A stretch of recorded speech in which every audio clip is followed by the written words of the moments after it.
Welcome back, everyone. This is UzChess Cup 2025, and we do have the tiebreakers. You can see two superstars of Uzbekistan facing each other.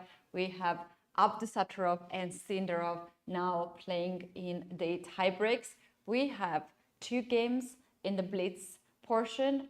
3+2 is the time control, and the players will then switch the color.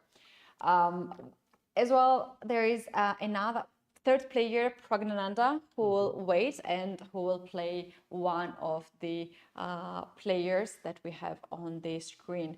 So they have started the game, and we will be mainly focused on the board to figure it out who will get closer to the title. Yes, the first game between Abdusattorov and Vachier-Lagrave started quite interesting, and we can see Vachier-Lagrave making knight f4 move in a Scotch variation that's not that quite common, and then placing his knight on e6.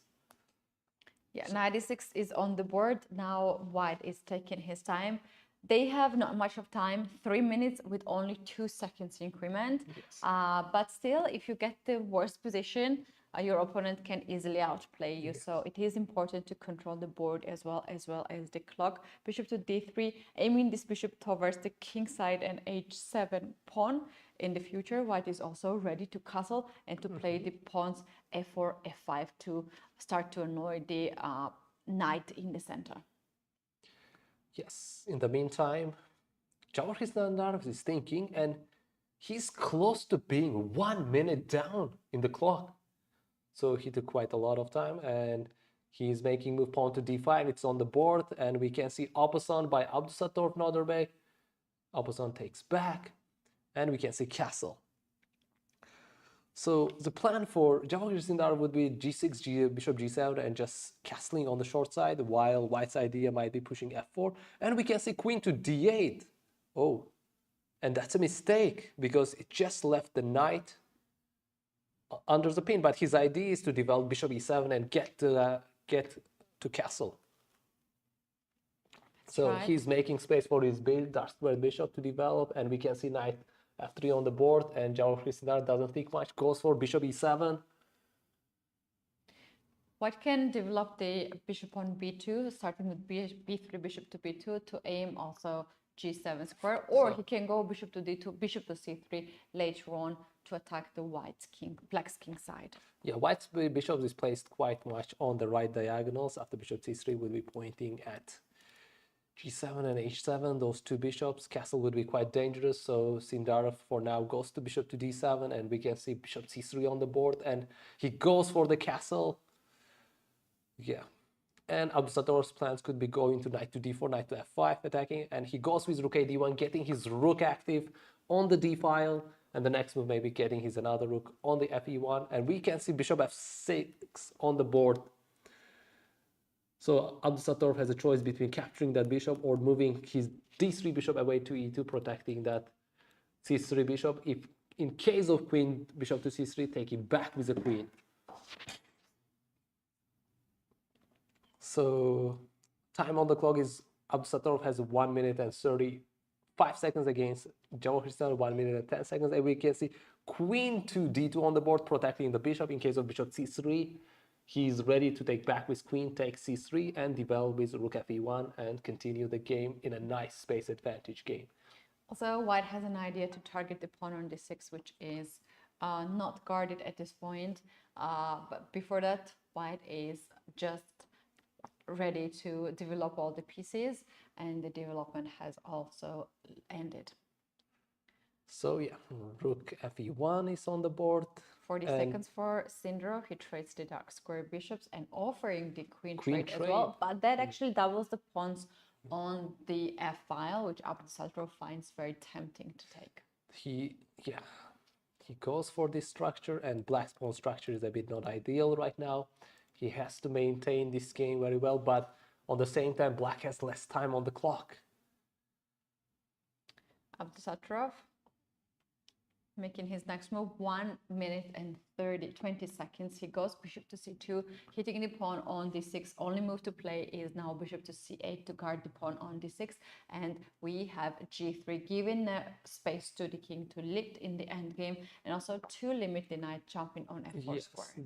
This was stated as a mistake because of knight g5 and bishop g4 can come into the game, but Abdusattorov goes the other direction with bishop a6 and right now striking c4 pawn with d5, ending with isolated and 2 pawns doubled on the f as well. Trading the pieces when you play against the isolated pawn is always a good idea. So bishop d3 has been played by Abdusattorov. 23 seconds for Sindarov on the clock. He has to speed up because 2 seconds improvement that he has is not enough to So play. he trades the pieces and now he still thinks, wow, he has to react a bit fast. Yeah, he has less than 10 Rook seconds. d7. And rook d7. Yeah, knight to d4. Knight is heading to f5. Stabilizing. We can see maybe rook doubling up on the e-file. Yes, we saw that. And he's going after e6 pawn. And Oh, look at that. for a sacrifice for a moment. And then he Trading gets... the pieces is actually very good for white. White has the king in the center controlling the pawn. So Nodirbek Abdusattorov has 1 extra minute compared to Sindarov right now on the clock. Wow. That's a huge time advantage. Yeah. Also, the pawns are quite damaged. Sindarov is still trying to create some counterplay, tries to push h5, h4 next move. What's the plan? Is he going to play b4, b5? No, he goes to check. Can he just pick up the pawn? No, he cannot do that because f4 will create the passer. Yes. And I guess still f4 is possible for Sindarov. He's considering, but he has less than 10 seconds on the clock. He has to make the moves fast. And he goes with rook c7 just to safely. And king goes back to f6 after check. And we have seen pawn f4. And his rook is right now active. He's trying to survive in this game. Can go If a4. Now, okay, rook checked. And rook going to g2, pinning the knight after rook g5. Let's see what we're gonna see. We are seeing the h4 and rook f2 move going after f4 pawn right now. And then Sindarov h4. is doing a great job with his time on the clock. It takes the... So there have been a couple of repetitions so far. And Sindarov still repeating the moves and then capturing pawn on f4. White is pushing pawn to h6 and Sindarov is again It's impressive repeating. how Abdusattorov is keeping 1 minute on the clock again and again in this Yes. And they have back and forth checks so far, and we can see the first game Ooh. ending in a draw. Wow, first game ended in a draw. They will play another game too. Now Sindarov will take white pieces and Abdusattorov will take black pieces. I think they will go to the different board because the clock has to be on that side, and we know that the clock should be on the left side of the right side of for the black. So we do have 2 boards for the tie breaks. Yes. And yeah, Abdusattorov is back on his chair already, sitting and preparing already for the next game. In the match we do have the tie breaks, we're gonna also have an Armageddon. So it's not a sudden death in the regulations. We do have Armageddon. So we have the second game between Sindarov Vachier and Nodirbek Abdusattorov. The first game ended in draw, quite harsh game. Sindarov Vachier survived. Look at him. Really bad pawn structure. Some stretch before the start. White pieces, they both sip the water and are ready to start. So yeah, squares are ready. And it's quite transformation playing classical And now just did the blitz. Exactly. That's blitz. exactly what I was thinking. Look at them, they're so fast speed. These guys can play even a bullet game at the high level. It was a very good defense from Sindarov. He had very tough position. Those surviving with those pawn structure is like takes a great technique and counter-attacking ability. Okay, so the next game handshake, we have the first e4, 5, and we have a Spanish. Yes, Berlin variation so far, and Abdusattorov goes for knight e4 and knight to d6, and wow, c3. Ooh, b5. Chasing the bishop. Look at them. Most of the players keeping their mind really fresh and away with, you know, that shaking even kind of helps you to react faster. It For some is reason. Yeah. not easy indeed. Yeah. And we can see how both players shaking kind of wildly in this game. Yeah. They're not chilling. They know Yeah, they you have have to to react somehow fast. also like get your body into the rhythm of Yes. the chess because And it's your not heart as passive. well. Yeah, Yes. yeah, exactly. That's why they're shaking. So we have quite stable game where Abdusattorov holds an extra pawn, but Sindarov has quite a nice coordination of the pieces, which creates a momentum to advance right now. Yes, Sindarov is taking his time, calculating the moves. So he has idea of going knight to d5 and exchanging, and then developing his bishop to d2, maybe queen to d3, bishop to d2, and then bringing another rook to the file. He goes for knight to e5. Offering a piece Offering trade. a piece If you trade. take this knight, then I'll take the knight and pawn on b5 will hang. So Abdusattorov did not even consider that to play, and instead he goes bishop to f6. Now he wants to take the knight on e5. His f7 is protected, so we continue with bishop f4 right now. The main plan is queen to d2 and getting another rook into the game. So yeah, it's quite kind of not an easy decision with black right now. Black's pieces are, although black is one pawn up, his pieces are not well coordinated. It's not clear which decision he's gonna make. He cannot wait, he has to act now. Abdusattorov is extremely fast. He Even in takes this the game, knight. he has more time on. He had more time, which he actually just spent. He Yeah. takes with the bishop. But after pawn takes d takes e5, the b5 pawn is dropping because knight on d6 has to move. So Abdusattorov intending to go knight to c4, going after e5 pawn, and we see queen to h5. That's very interesting because you're scanning the pawn on f7. Yes. In this position, the bishop from b3 also targets it. Wow. The pawn g6 will actually kick the queen away, but will also create weaknesses on dark squares. After yes. queen to h6, bishop g5, bishop f6. f6 will be a big threat.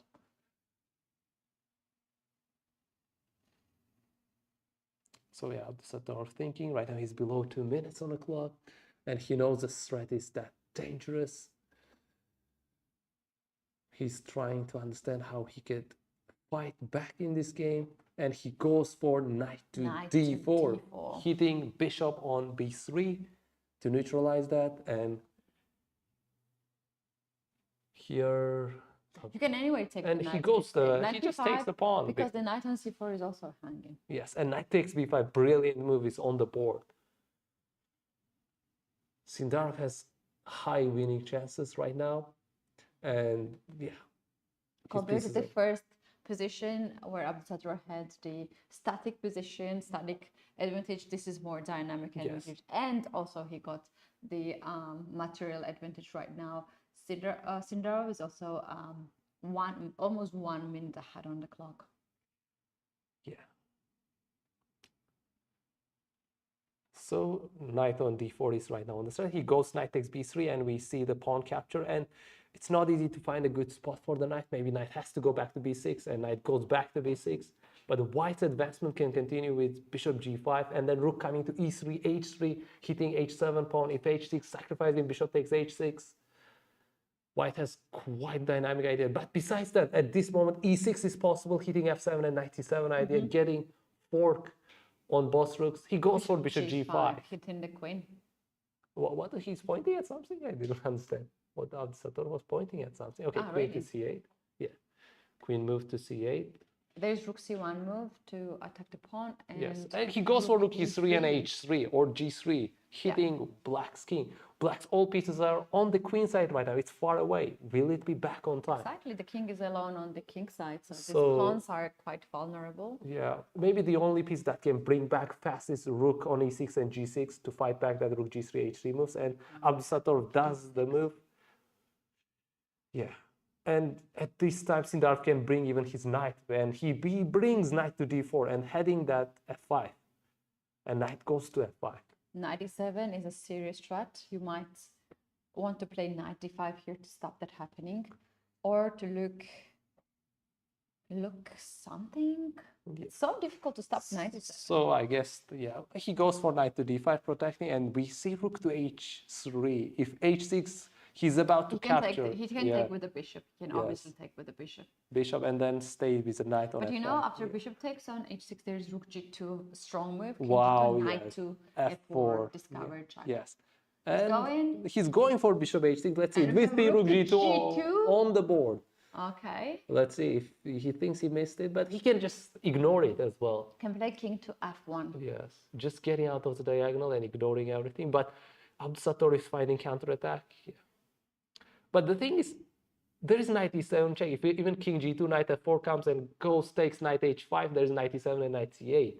So he's calculating, and he takes that king takes g2 it. because he believes that he's gonna survive in knight e7 check. He has knight e7 check, yeah. Yes.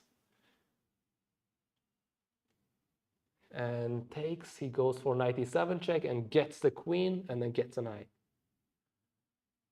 Yeah. You can take the bishop on h6 and also guard the knight on h5.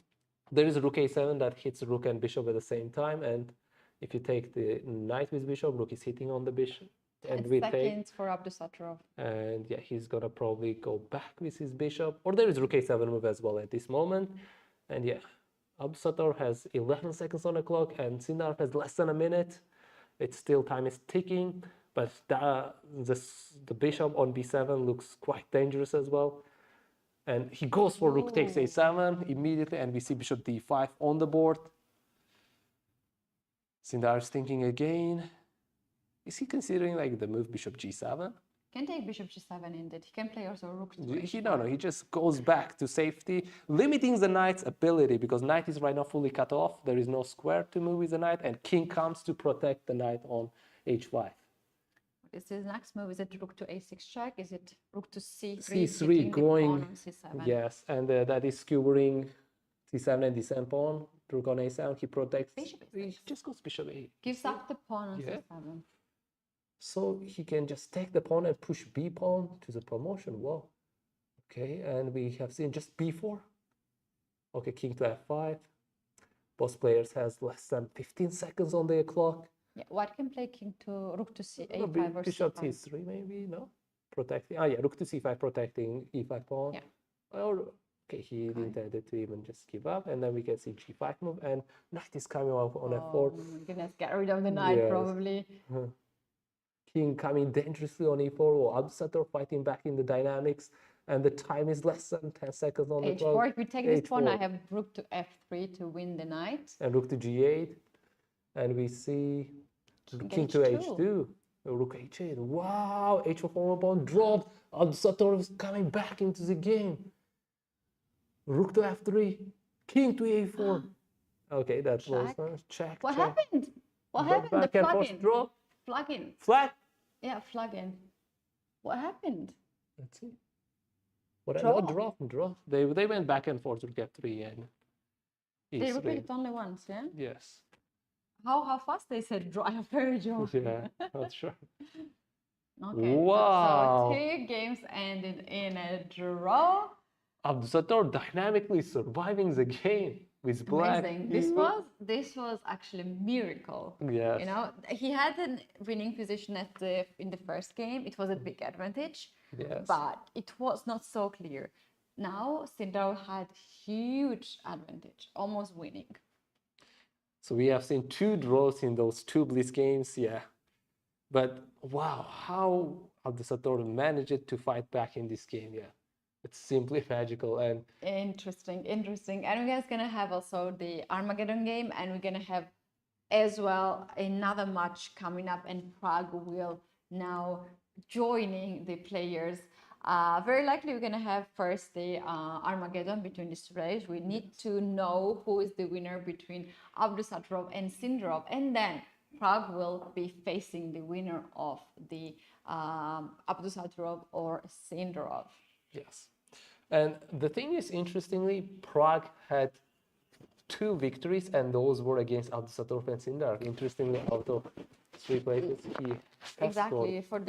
in the last round he scored. That's very important victories. We have the chief arbiter adjusting the pieces, getting ready for the next round to start.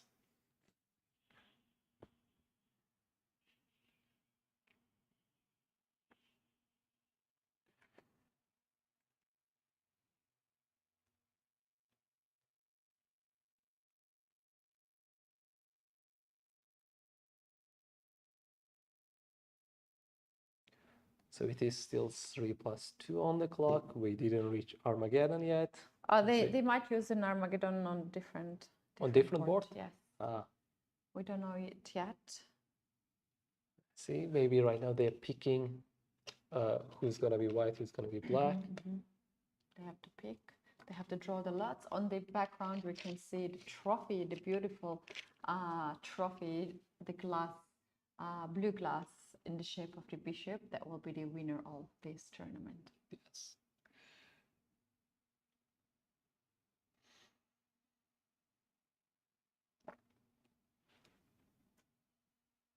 So, yes, Sindarov taking his water away to another board. Can we have a camera of playing venue? General playing venue. It's just empty. No one is there. No one is there. Okay. So they are out of the playing venue. Jawahir is out of the playing venue right now. Well, interesting. I would. Oh, now Praggnanandhaa is getting into the. Yeah, tiebreak. Yeah. But who was the winner there? Like maybe. Maybe they're playing 2 rounds with each other and then counting the points at the end. I don't understand. Yeah. It might be. It's a tie between 3 players. So yeah. That's different. We have been informed that the players had the technical meeting and they had talked about the possible scenarios at the tie breaks. When it's 2 players, obviously it's much easier. When it's 3 and more players, it's getting more complicated. But what we know now, we do have the match of Nodirbek Abdusattorov against Praggnanandhaa, and talking about the man, he walks into the game, he adjusts all the pieces. Pragg is very strong blitz player, but we have also on this side of the other side of the board, Nodirbek Abdusattorov. We cannot say who's the leader, who's the clear favorite in this match, because obviously they can score a victory, any of them from any of the side.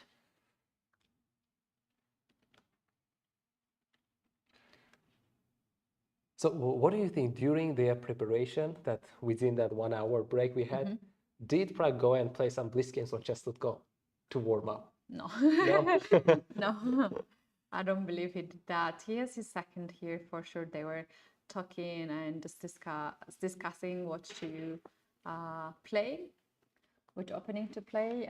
I think he had enough chess already so far. And also to have the second with you, it gives you extra thing that you can play against your second to warm up. Looking at the statistics, what I have between Praggnanandhaa and Abdusattorov, Praggnanandhaa leads in classical chess and also in the fast time control, but the score between them are very slim, 7-6, and they have made 5 draws. In blitz games, yes. All rapid and blitz combined. Yeah, in fast chess. In fast chess, so it's rapid and blitz combined. So Praggnanandhaa is on the board, Abdusattorov is ready, they're about to start. Yeah, let's have to update the board. Yes, it's not updated yet. So we are waiting for them to start. Yeah.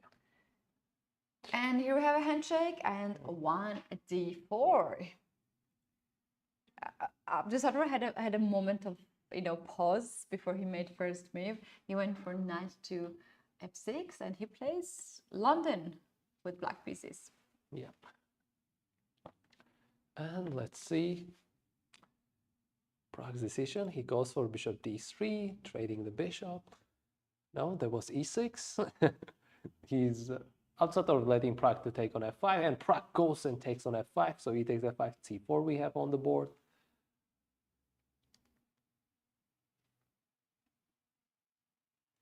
So both players are considering how to continue. So we have c6, queen going to b3, hitting pawn on b7, and Abdusattorov responds with queen to b6, saving the game. And c5 was a quite common move in this structure. And let's see if Pragg goes for c5 or just saves his queen, going back to queen to c2, another common move. And Pragg goes for neither and just knight to c3. Attacking the pawn on d5. And also keeping the option for black to trade the queens himself and open up the a file for the white rook. So Abdusattorov goes for the queen trade, and we see that on the board already. Takes a takes b3, and he's planning to develop his pieces, but probably we might see a6 move. No, we see first knight bd7, bishop to d2, and now a6. Just neutralizing so that the rook has a freedom to move away. So bishop going to d6, getting some development. Maybe in the next one is a castle. So Pragg decides to take the pawn on d5, isolating black's pawn on d5 right now. And look at that, it's a mistake, and knight b5 could be a move to hitting the bishop. There is a pin already, a1 rook pinning a8. Whoa. Both players realize. He goes for that. He goes for knight to b5. And now black has to decide where to bring this bishop, but there's not much of the square. But on b8, which actually locks the rook on a8 forever. And white can go bishop to b4. Next move, stop black castling. And the alternative is knight to e4. So Abdusattorov goes for that, protecting the bishop. In case of knight to d6, he captures back with the knight. Yeah. But beside here is even aggressive move for Pragg exists, and that is that was going to bishop to b4, but knight g5, tricking the knight. Move? Knight b5, knight g5. Yeah, he is trying to trick the knight on e4. If takes, there's knight to d6, and b7 pawn is dropping. Yeah, or f5 pawn is dropping. Either way. If you have to go king to e7. Yeah, right? That would be guarding the bishop. Yes, king to e7 would guard the bishop, and Abdusattorov has to figure out that move. 1 minute 40 seconds for Abdusattorov, 2 minutes 11 seconds for and he goes for king e7, protects the bishop, and that's a strong move, makes sense. So knight takes back, and bishop to b4, pinning the knight and a king. So Rook A goes to f8. He goes to f8. Wow.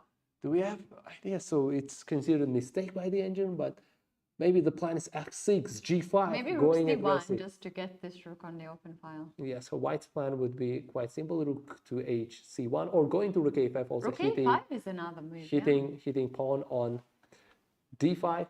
Yeah.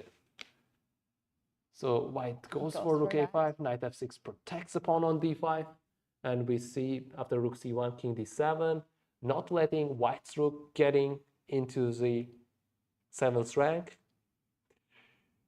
So Pragg doubles up his rook on c file with rook a8 c5, and his idea is penetrating. The next move is rook to c7, so we're likely to see rook c8 is dropping the pawn at the end. Yes, he has rook c8 move, but that's a dropping pawn, so he goes for knight b5 to protect c7 square. You can do bishop a5 now. It's one way to play. You can play knight f3, knight e5. Yeah, knight f3, knight e5 seems to be the plan that Pragg can go for. And Abdusattorov is trying to survive in this game. So we see rook 5 going to c2, and then he goes rook e8, giving away f7 pawn. King to d. Oh, he was hitting d4 pawn. Yeah, yes, and now king to d3, protecting the pawn on d4, and f7 is still hanging. And yeah, how black is going to defend? Black has the bishop no way. is controlling. So yeah, that was rook e8 was he had to give away the pawn, and right now he knows there isn't much, and yeah, it's high chance that Pragg maybe knight might forward. There is rook g8. Whoa, and after knight takes f7, what do we see? This is idea. Knight g4. What's the idea? Because knight is coming on e5 next move. Yes. Knight e4. Knight e4. It's on the board, so wait, it's not updating on our board for some reason. It didn't come yet. So knight e4 is on the board, we can see. Yeah, let's make it on the board to catch up. 94, 95. Knight e4, knight e5. Ah, F3, king e6. Yeah, we have the moves on the board already. 95. Okay. Knight going to d6. Black is down a pawn right now. He's trying to fight back and survive. So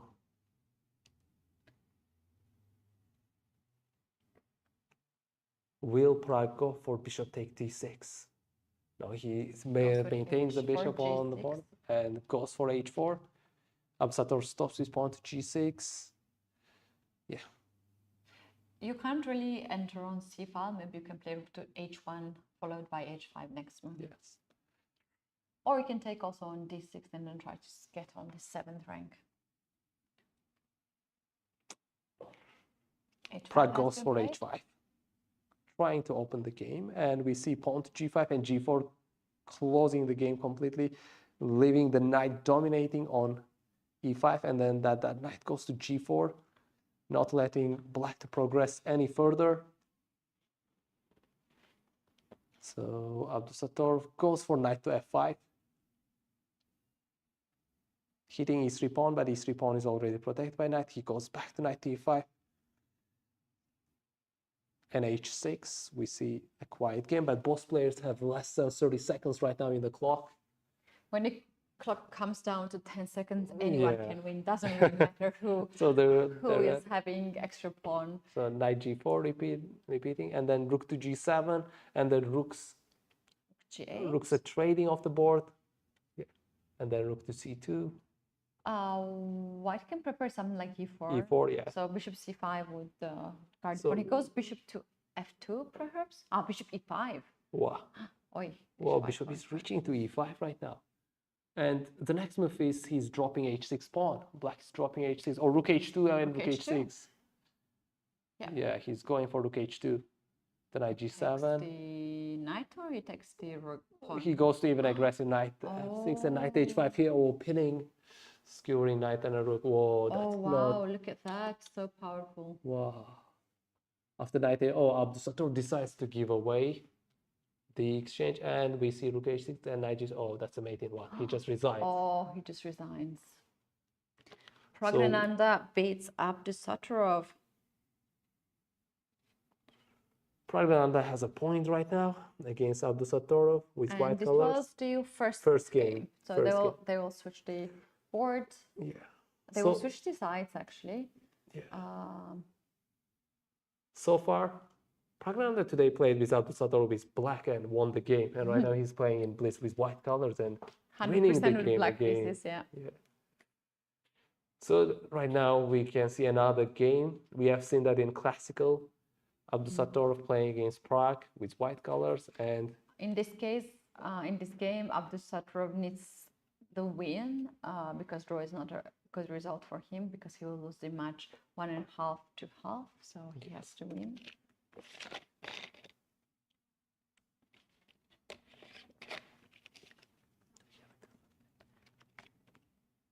So they are about to start, and we have this.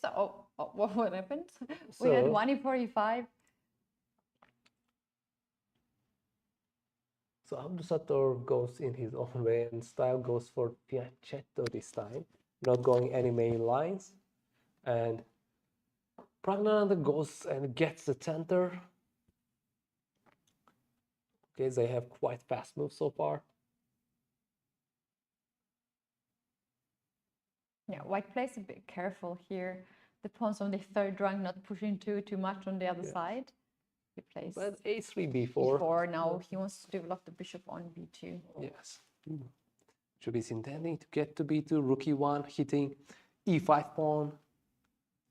Yeah, we can expect bishop b2. That's the most likely move. Or just maybe first developing knight d2, and knight c4 is also coming. Yes, stopping any e4 ideas for now. Can play knight c4 and then rook to e1 to attack the pawn on e5. And yes, bishop b2. Bishop b2. Yeah. So bishop b2 is on the board right now, but our board is not updated yet. So let's have a look. So bishop b2 is on the board. So a6, bishop b2, and Pragg is thinking.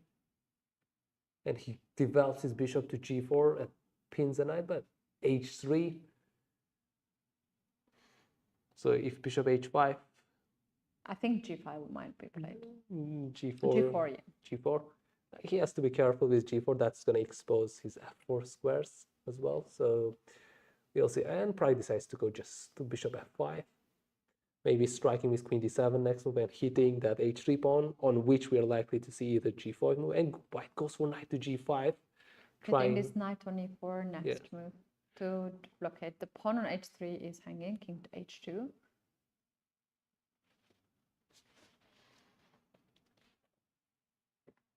Rook a d8, getting his pieces centralized. And knight is going to e4. And that knight is probably heading to c5. And there is a knight exchange on the board. And also threatening the bishop on d6. White is trying to get the bishop pair.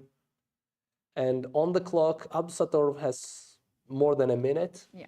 He didn't spend much so far. He has 2 minutes and 55 seconds. So bishop goes back to g6, queen to d2. He's not rushing to take the bishop on d6 yet. He's planning to get his rook on a1 to e1 square, bishop f8. Pragg is guarding his bishop and keeping 2 bishops on the board, not leaving any bishop pair chances for the white. White is choosing between rook e1 or knight c5 move. Even going knight c5 would hit b7 and the queen on d7. So right now Abdusattorov is taking his time after so much time lead, and now considering and double checking the moves and confirming his decisions. And we can see how he's flipping the piece. Spending some of the time. He goes with another rook f to e1. So he's thinking there is another function for a1 rook to play. Yeah, probably wants to get this rook on d file next move. So Pragg goes knight to d4. Yeah, once again, Abdusattorov is in must-win situation. He cannot take a draw here, as he has lost the previous game.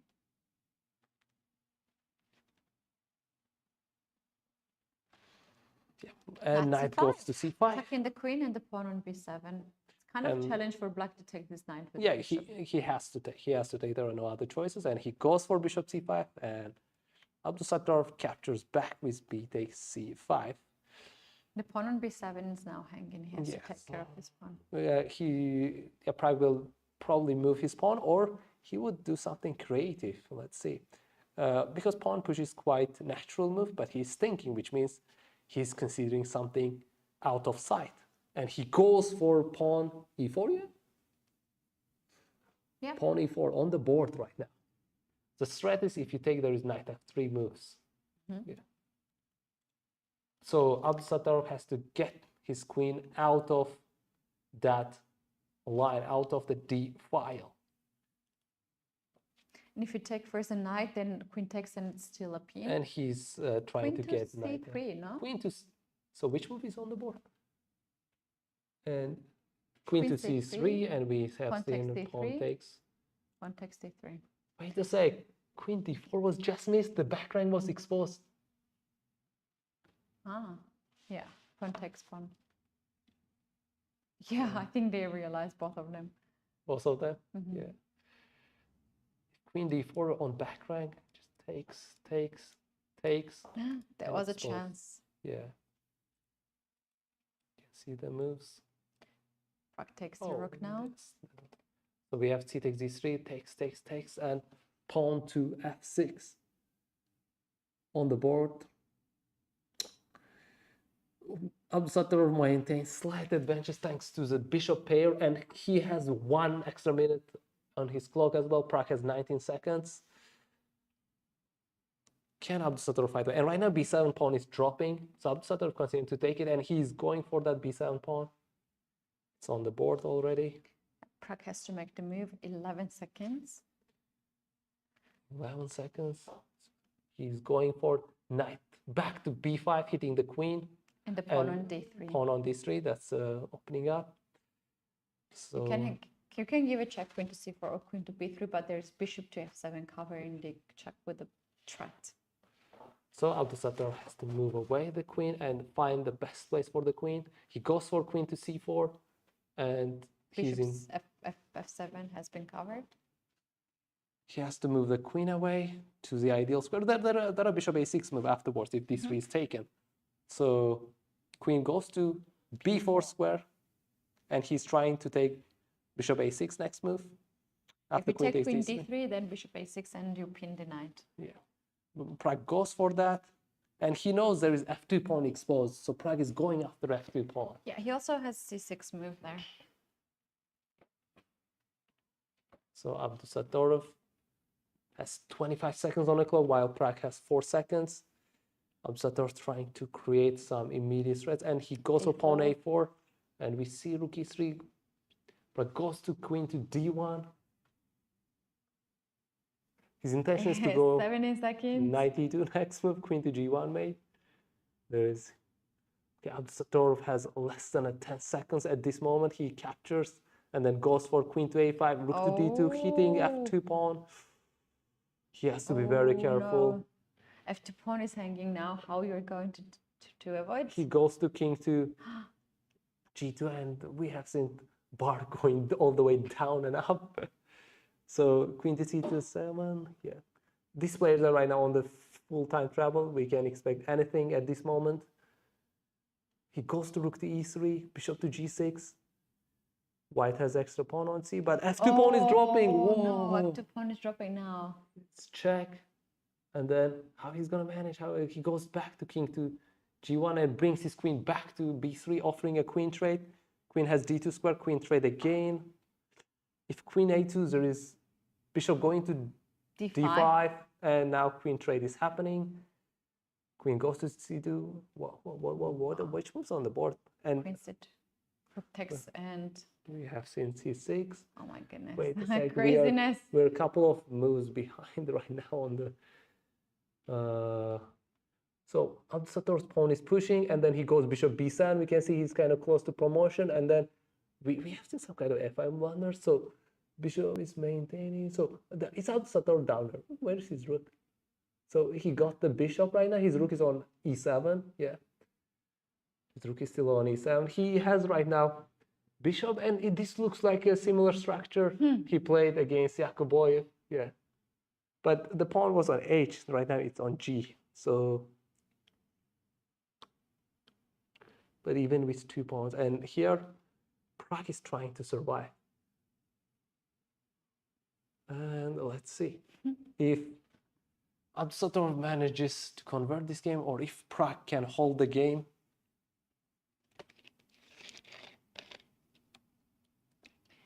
Trades 1 pawn. Okay, we are heading for h6 probably saves the game, or rook g4 and then king. We have seen a couple of checking going forward, and yeah, so far rook and a bishop against rook and a pawn. So we don't have updates on our board yet. And bishop going to h5, pawn pushes to, oh no, rook is pushing to e4, rook is going back to e7. King going forward. Pragg should not touch the pawn and has to play 50 move to claim. Yes, and here he's just cutting off the king whole time, and the king is going forward in order to have its way, and rook c8 check, king goes back to d4, and we have rook f1 move right now on the board, rook going back, pinning, king goes to c5, king goes to d6, entering, king goes to c6, next move is king to d7 he's likely to make, and we see Pragg king e5 going forward with his king. Probably is fine. Oh, he goes king f4. So Abdusattorov bringing his king back.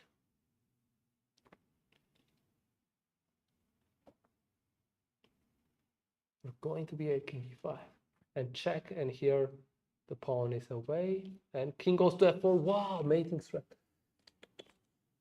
King goes back to f7. Abdusattorov is trying to find any checkmating ideas, but he's just going for the pawn for now. And he takes the pawn. He takes the pawn. And rook to b6. And right now, look at a bishop against rook. Pragg has to save this game, and Abdusattorov tries to go for the win We at need this to moment. learn which move is the last capture, so we have to count 50 moves. So on our board, it's updating slightly late because the moves have been done so fast. Yeah. So bishop e4, bishop f5, king going to e5, bishop e4, rook to b6, guarding the h6, and king going to h6 right now. There is no checkmate because king is still on e5. Yeah, wow, black's king is cut it, so that's, oh wait, check. Well, king f4, he has to be careful. So bishop e6, cutting the rook, rook to b4. We don't see the clock. 4 seconds against 7 seconds. 4 seconds against 7 seconds.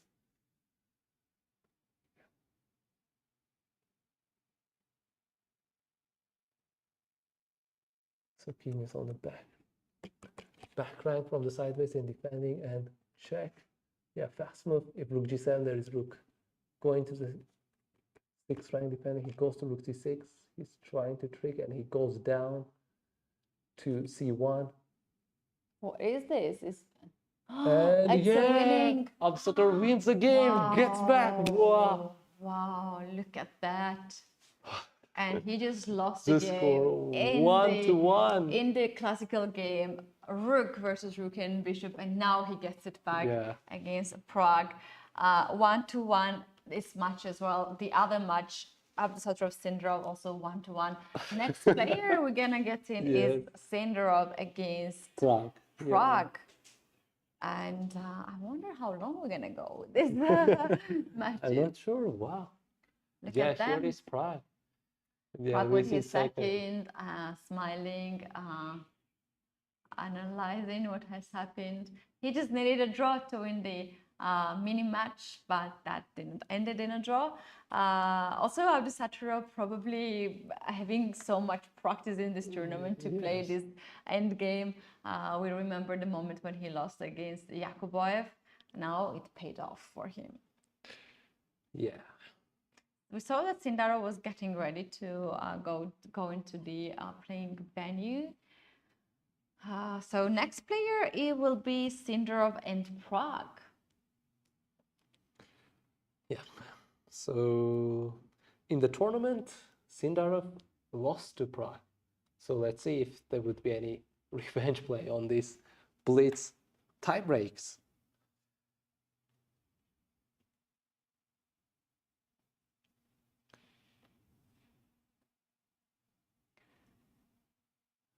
Very interesting day indeed. This is just the extra for our viewers after what we have seen in classical chess.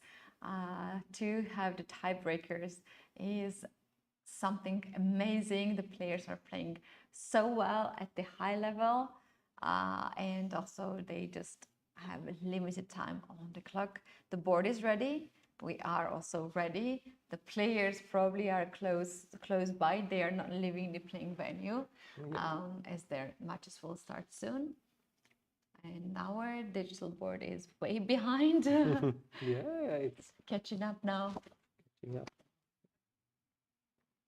It also shows how close these players are to each other. We don't really have one leader who wins all the games. We have quite equal and balanced tournament.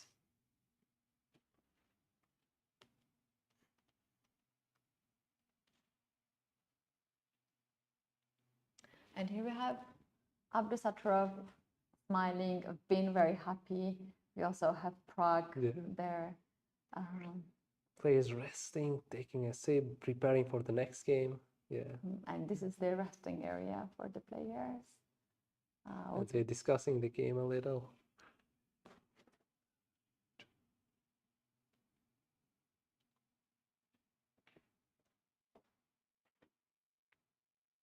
I see Sindarov is getting ready. He's walking in the playing venue.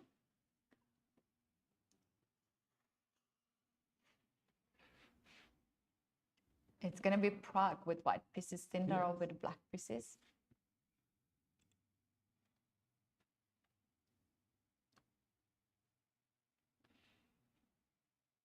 Kasanjanov is also here. Yeah. The second of Abdusattorov. Yeah. And we finally received the moves. It turns out that the final moment, rook b4 was a blunder, which allowed king to f4. And then, well, wait a second, there was what? I guess a bit improper notation because there was a mate in one. Yeah. No, it happened actually. No, but was the rook on g1? Yeah. So there was mate in one? Yeah, it was. I see. And you made it from the back. So yeah, the best thing Pragg should have done was to get the rook far away so that when to king f4 he can check, and then when bishop f5 to move his king back to h6, which is like you have to shift from one idea to another idea horizontally.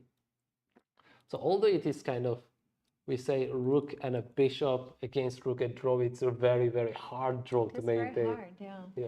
It's very hard. We have seen even in classical game, Abdusattorov, being elite player 2700 plus, didn't manage to defend it. He went for 42 moves, but after that, he's slipped off a bit. Exactly. And that's why we know that a part of their training routine is to work exactly this opening, bishop and a rook versus a rook, to master it. And we have both players coming right now. Handshake Sindarov with text with white pieces. I think they all switch. That's it. Yeah, Sindarov is taking white piece because against Abdusattorov, Pragg took the white piece. Yeah. So they're kind of changing. We're gonna have probably also update version on our digital board.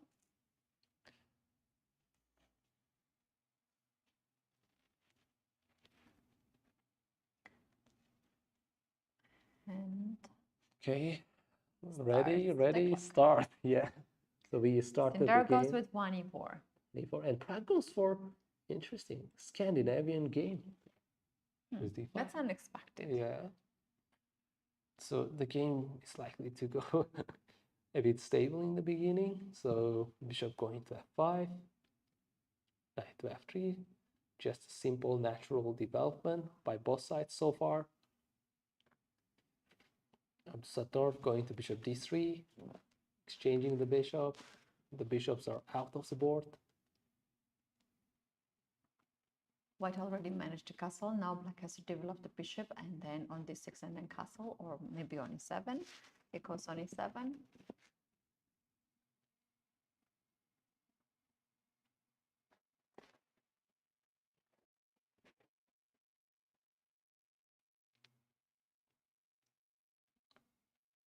Pragg is playing quite fast. He has over 3 minutes still on his clock. 94, and that knight got exchanged. White has a nice space advantage right now, and he goes for another trade. It's 95.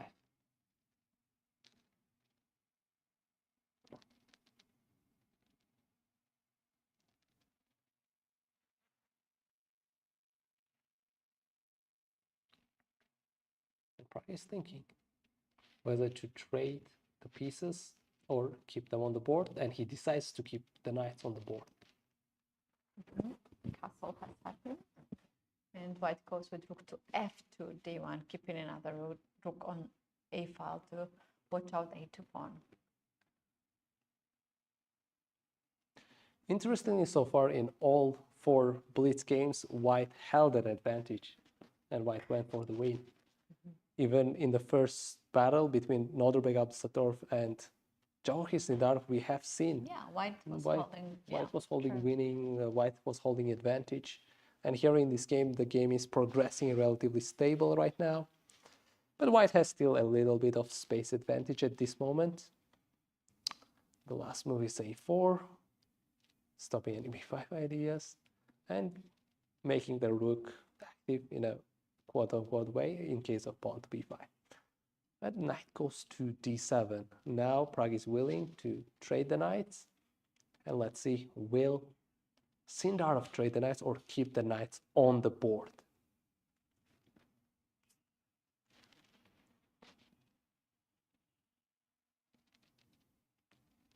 And Sindarov makes the move with the rook. No. He's trying to go rook d3, rook g3, you know, attack, or rook to h3, queen to h5. We have seen in his game against Abdusattorov. He just goes back with the knight. No trade. Yeah. Guarding the pawn on d4 just in any case. Yeah. And keeping this knight on that side of the board. Quite slow game here, right? I think the things will escalate when they have last 20 seconds on the board. Exactly. So bishop f6.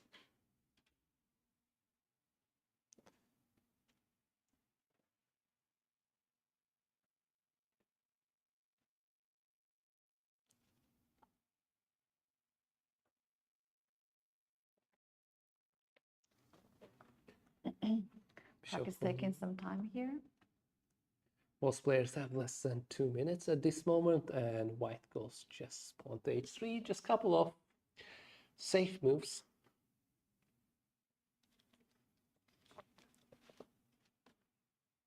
Knight going back to f8, maneuvering to g6,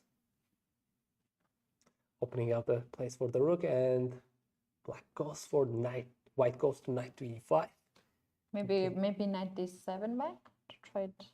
Possible. Offer the trade of possible. the Or Pragg is considering the game is relatively close, maybe even just capturing and then going knight to g6, and then striking with pawn e5 maybe. And he goes for the take, and we have seen bishop takes e5, knight to g6. He goes back. I guess it's still early for pawn e5. We can see. We have another perspective of the and we can see so many people, yeah. So many people, so many audience watching the game.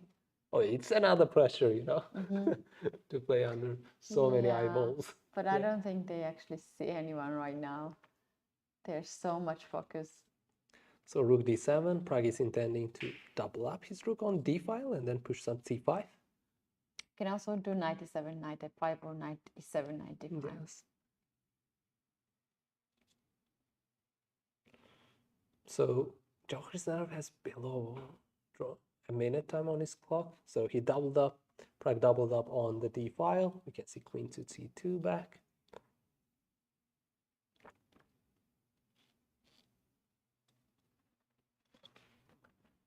We have seen pawn c5 finally to open up the d file. And there is a trade, and then rook coming back to getting to d1, not letting any d file taken. Pragg is, after exchange, taking with the queen, holding the d file as his advantage. So white's going to rook d4. White wants to play rook d4, so queen c6. A sneaky move. If you play rook to d4, you will lose the rook. Yes. Because of the pin, so queen goes away on e2.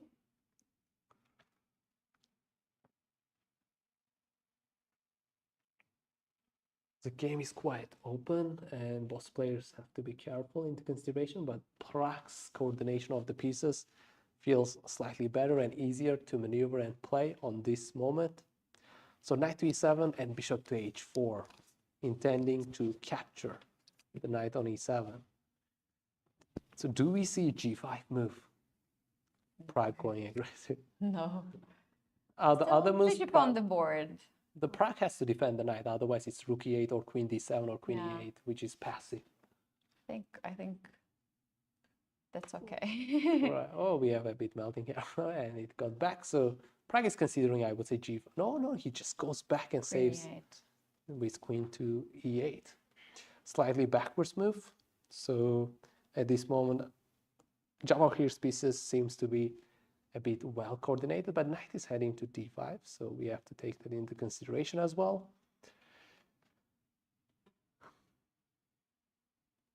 Something like Queen to Rook to E3, c4, rook getting c4 to rook to has been c7, and rook blocks with d7. We have captures Okay. and probably some rook c8 moves or queen e4, and we can see probably a trade. No, the queen c4, and we have seen queen to Yeah, d7. there will be a draw, I think. Already, just I mean, if rooks they will be off the board. if they yes, if it is off the board, it's closer to a draw. But Sindarov has 3 against 2. He holds the majority on the queen side to progress. Although he has a high perpetual That chances. scares no one, I think.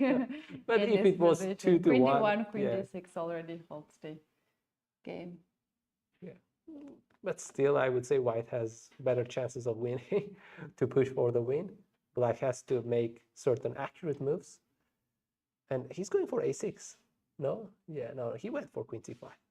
Now a6, c4, b5, getting 2 to 1, and b5. Queen d1 check, king goes to h2, and queen d2 hitting on f2, but it's already defended well by c5, and he goes for b6. Whoa. But he has to be careful for perpetual checks. Yeah, they made a couple of moves, and he has g3. Queen goes to e4.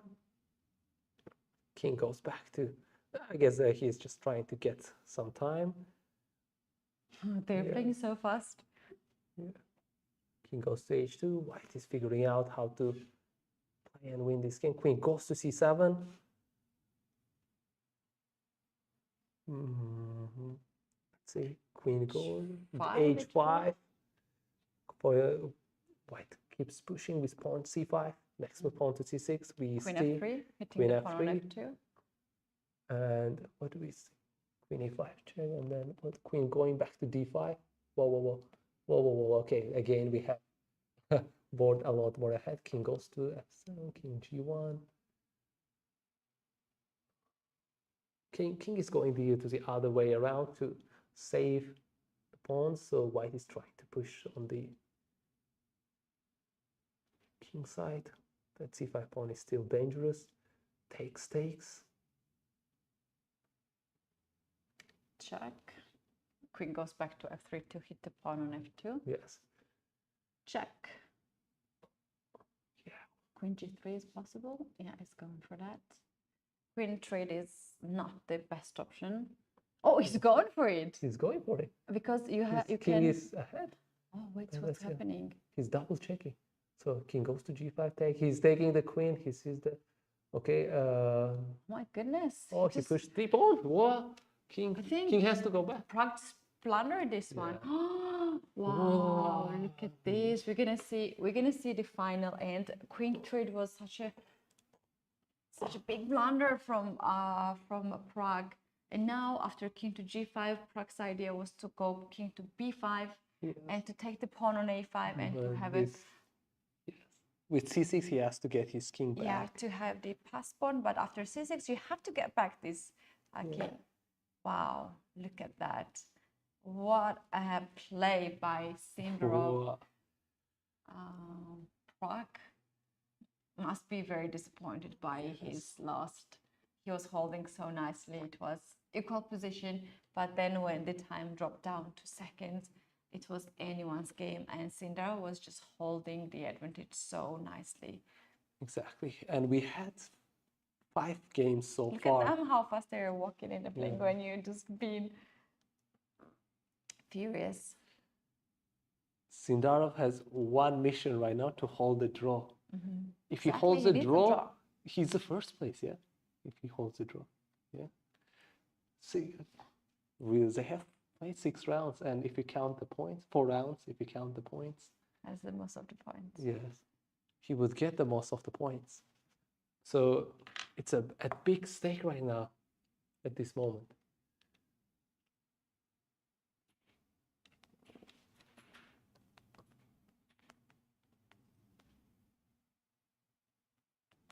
So they have the moves already on the board.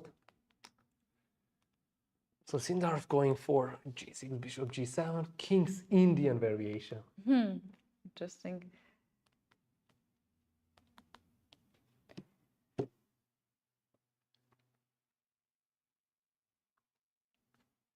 That's going to be another sharp game. Yes.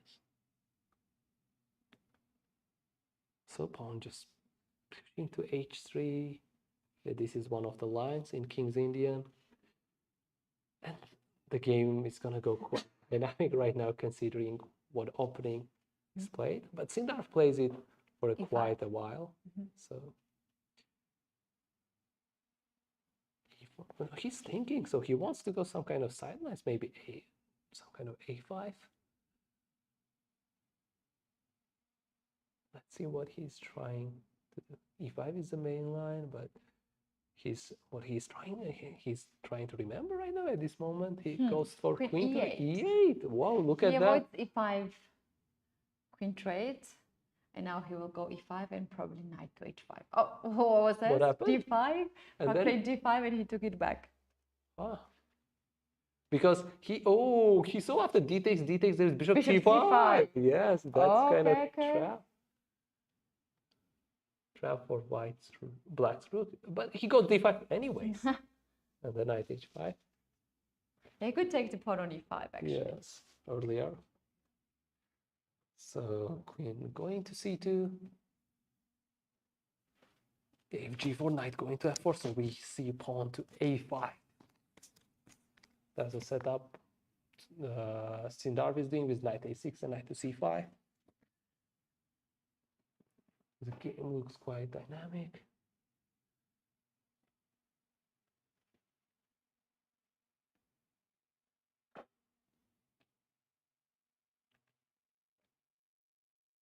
Pragg is taking his time and goes for the long castle. And knight a6, we have a3 move. Do we see some strike by Sindarov right now? Maybe pawn f5. Or he just goes with b6, knight c5. That's all possibility, but f5 looks also quite nice. He goes bishop to d7 first. Stable. You can also go somewhere c6, and, b5. f5 looks quite nice at this moment, considering king and a queen at the same diagonal. And takes this bishop f5 is still not good. Is there any e4 threats? There is a high possibility of that as well. So Sindarov is taking his time. He's considering between f5 or just going stable with b6, knight to c5. 1 minute 40 seconds for Sindarov, 2 minutes for Praggnanandhaa.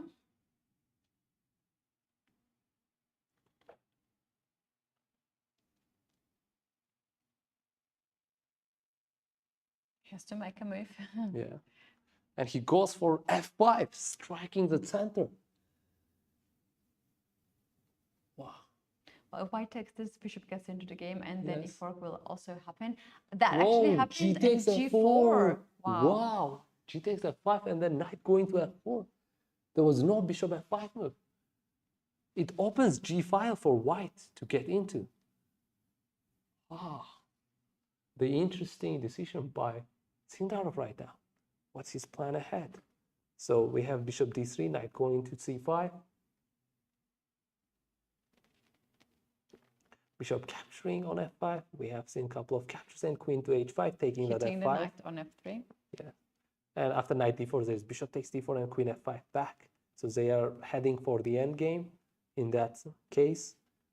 Let's see. But there is in between f6 move at this moment for Pragg as well to make. After rook f6, knight d4, and Pragg is going for knight d4 stable, and the right changes, and we have seen queen f5 on the board. Maybe check rook g1. Rook g1 check. Both players have less than 1.5 minutes on the clock, so they still play have enough g1, time. trade the queens, and then play rook g4 to go after f4 pawn. Yes. So Pragg goes for rook g1, and then goes for rook g4. So Abdusattorov is likely to lose that pawn on f4.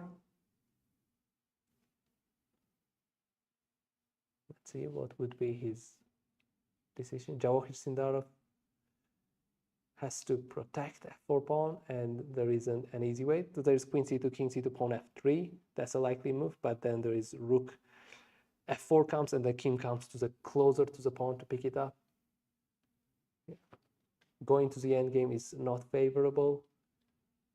So maybe he's going to give up that pawn right now at this moment. He's still considering that queen c2 and pushing pawn f3, but he is realizing that after rook df4, even rooks after trading, protecting, there is You can king do d2. rook to e8 as well. He went for pawn f3 immediately. He has 36 seconds on the clock, and Pragg has 1 over a minute.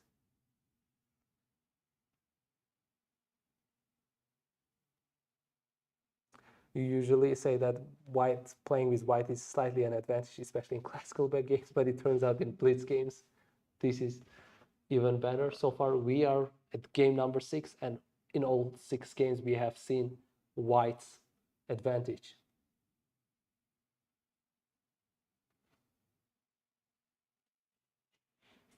So Pragg is taking quite a time. Right now, he's thought over 30 seconds to make his move. And then he goes for queen trade, and king is just going up to c2.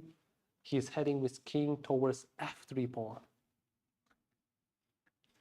And the way that Sindarov can protect is maneuvering his knight to e5.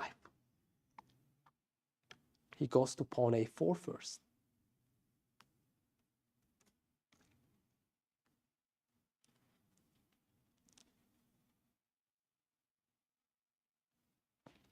Leaving no possibility, and Pragg considers the knight exchange, knight going to e4. If he exchange, his piece is a lot more active. He can get onto the 7th rank. Oh, rook to e8 is actually very interesting, because this rook gets on the 2nd rank and goes after the f2 pawn. So both of the players have less than 20 seconds, and Pragg's time is dropping below 10 seconds at this moment. He's thinking whether to capture or take and play he's rook capturing D2. and rook e2 check, and maybe blocking with rook to d2. We don't have move updates yet, and we can see rook d2 on the board. And after d takes e5, there was king going down to d1, and we have seen rook f e5. So what do we have? And black takes f2 pawn. King e1. Rook Taking another pawn on b2. and white goes to f7, rook f7. Where is black's another rook on this board? They're off. They're off the board. That's got exchanged. Okay. Rook to e2 check. Pragg's position, pawn on c. He keeps pushing with that. Oh, wait. Oh, wow. Wow. White is surviving, and Sindarov resigns. What a game. What a game. We had 6 games, and always white's advantage. All the scores ending 1-1. No one wins the match. No one wins a match. Wow. Not something you expect. Did arbiters expect this? Did we expect this? We are heading Armageddon at this moment. Players are laughing. Yeah, arbiters kind of looking now how we're gonna proceed.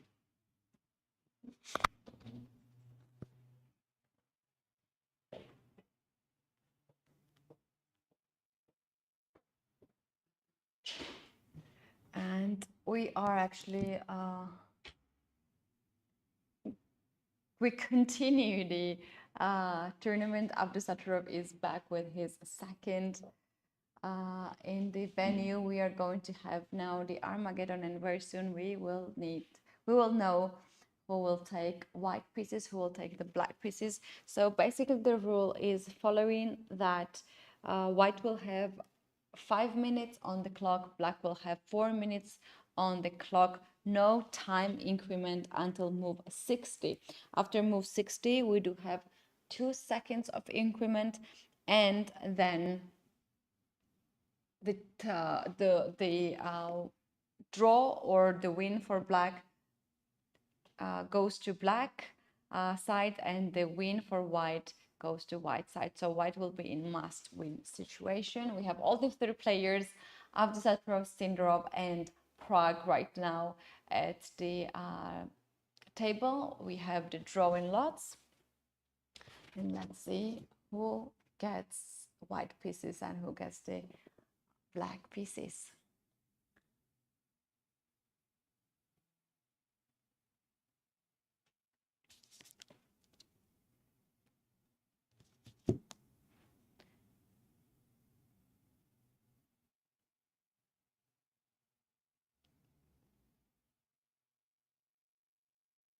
And here we have drawing lots. They are picking one by one the papers.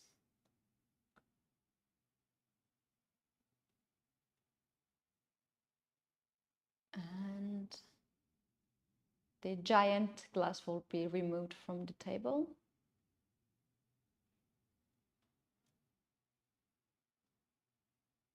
And soon we will start to have the game. Okay. We're following the players with camera. I think they just need to adjust a little bit the playing venue.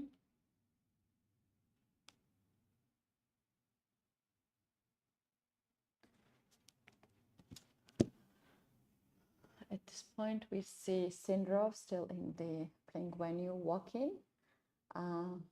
It just comes back.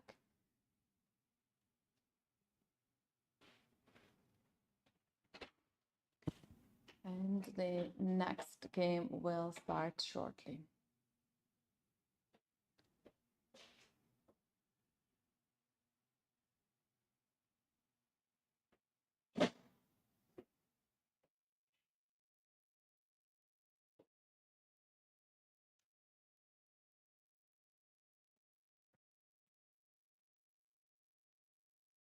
We see Abdusattorov getting ready. He is taking the black pieces. Oh, another 3+2. Oh, another 3+2 before the Armageddon. So we're gonna see another 6 games? 3+2? What?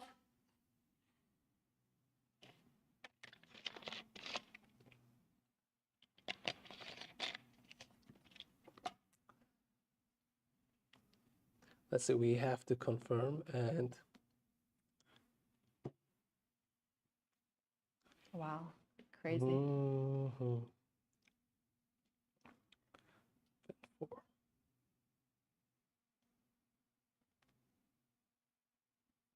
It's never ending. Armageddon, never ending. So yeah, Pragg and Nodirbek Abdusattorov are already on the board. They are about to start. What a game. But the thing is, Pragg's games have been all decisive so far. He won with that, and if it's okay. Yeah, he doesn't like to make draws. We see the move, knight f3 on the board, d5, and we are waiting for the update of the game. And we don't see the boards yet. But we can see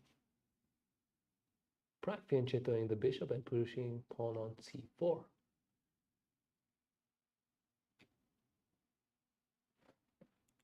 So let's refresh if we have updates. We don't have the board yet. And Abdusattorov with black pieces against Pragg.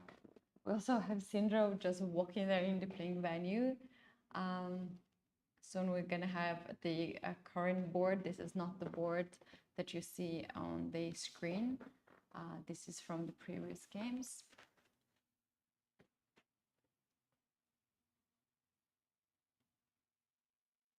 Yeah, we have the board now. Yeah, we have the board now. Okay, so let's have a look on that. We have the couple moves, and turns out it was inverted dragon variation.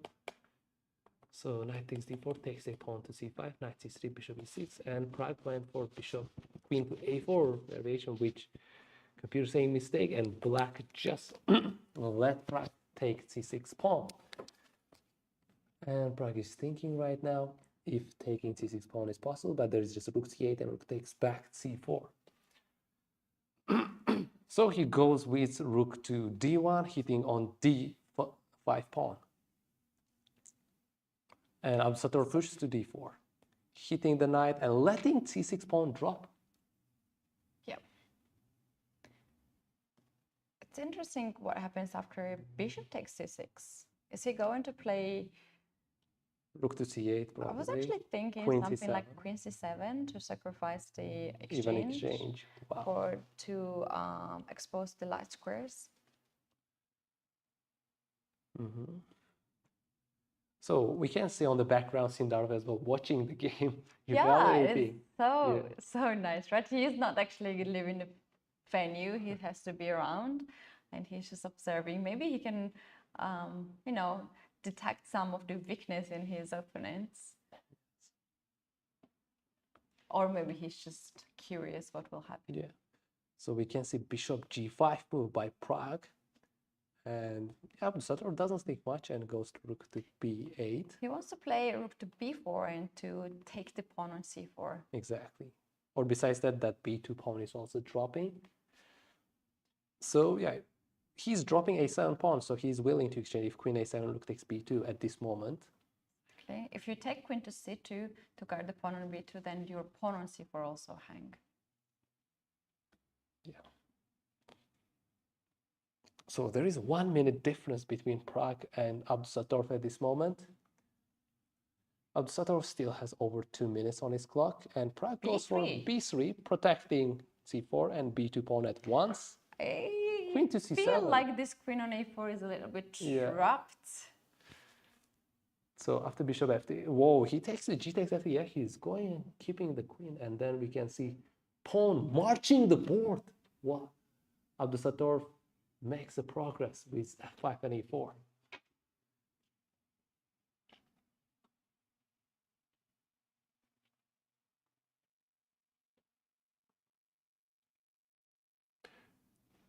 So we see pawn c5 on the board. So Pragg decides to give up the pawn to bring his rook into the game, and we can see rook to a c1, hitting the bishop and c6 pawn. But Abdusattorov has a move to protect that with rook to b5. Go queen d6 or queen to b6. Queen to b6. Queen to b6. b6 and protect. also white has to be careful for d3 kind of moves. Knight So knight c4, to c4 hitting on the the queen. board. Yeah. And queen to b5 and offering a queen trade. There is no way to get out of that trade. So maybe on a couple moves they can stay at that face-off. Yeah, this queen was so trapped here on a4. Now he's actually forced to take it on. Oh no, he's going. He goes for knight e5. He goes after c6 square, c6 pawn. So he's hinting on queen to b5 as well. So Abdusattorov has to be very careful. I mean, there is just queen trade maybe, and then moving the bishop away. No, he makes the ideal move of rook just to c8. In case of queen b5, he's protected. So Pragg pushes for g4. If takes, going after e4 pawn. How about bishop d6 here? At this moment, hitting the knight, we have to be careful. You might put the pawn on c6 here. So Abdusattorov is considering the moves. At this moment, he can take and go bishop a3. That's possibly, but more of rook f8 maybe to trick the knight. The knight doesn't have any square right now in the middle of the board. No protection in a while, so maybe rook here, intending some sacrifice of bishop b3 and then taking knight on e5. Abdusattorov taking his time. He has so much lead in the time, and he goes for rook f8. He knows that knight doesn't have a lot of squares, but at the same time he has to figure out whether that bishop b3 works out in his favor or not.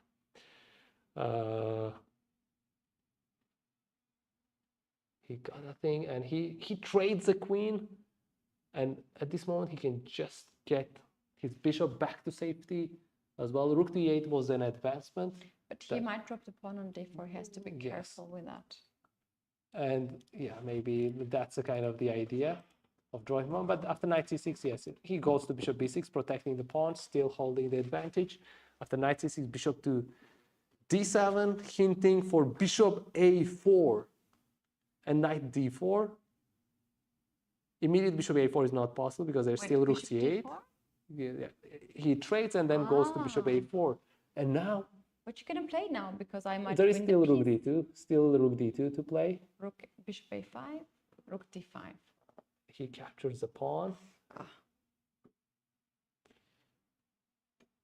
So yeah, he captures the bishop. He goes to the theoretical stable game right now. So f5 is dropping, so he protects with rook f8, rook to a5, and right now that's a double attack to the bishop and then a7 pawn. He goes to bishop to d1, hitting e2 pawn. He goes for rook a7. Pragg goes for rook a7 and dropping e2. Abdusattorov is considering taking that, and he took that. King f2, almost immediate. Bishop going to d3, but right now both sides have to be careful because white has that a pawn, which is very dangerous. King can also penetrate f4 g5 at this moment. White position looking quite decent at this moment. Promising, yeah. I can get king f4, king g5 and just sneak around there. But the bishop on g2 is just locked. This piece is not really working much. Okay, white pushed for pawn a4.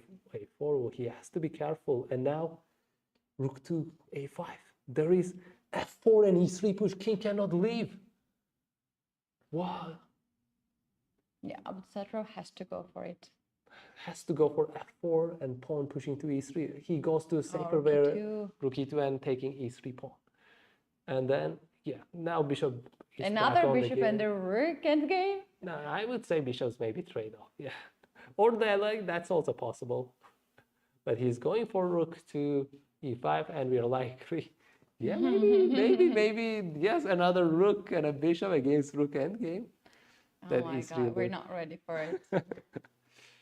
e2 and probably, yeah, he takes. Oh no. But yeah, he gets the king out right now and he has to first win a pawn. What? That's another game. But right now, Pragg's king is active, you know. Pragg's king is quite active. We have rook to a1, king b5 protecting. There is no bishop e8. The rook is protecting e8 square. King to f6. Okay, bishop to d5. Pawn still pushes on a6. Oh yeah, I mean here rook can give up itself for the bishop as well at this moment. Yeah, that will be more practical. a7, and yeah, we can say that position is quite draw and there isn't much idea for black to make. Rook to a2. Rook's just kind of back and forth on the e file. Oh, rook to a5.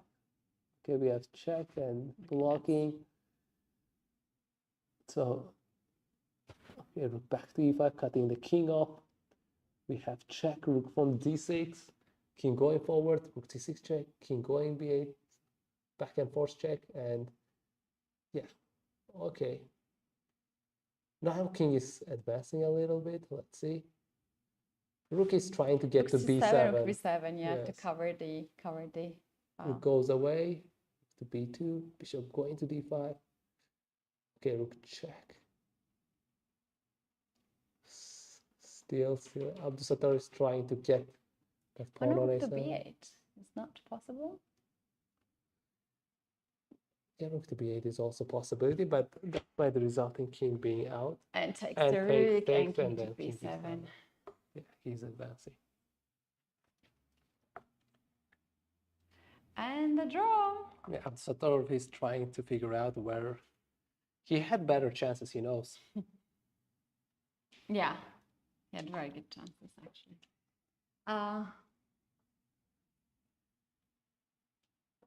So we had a draw on this game.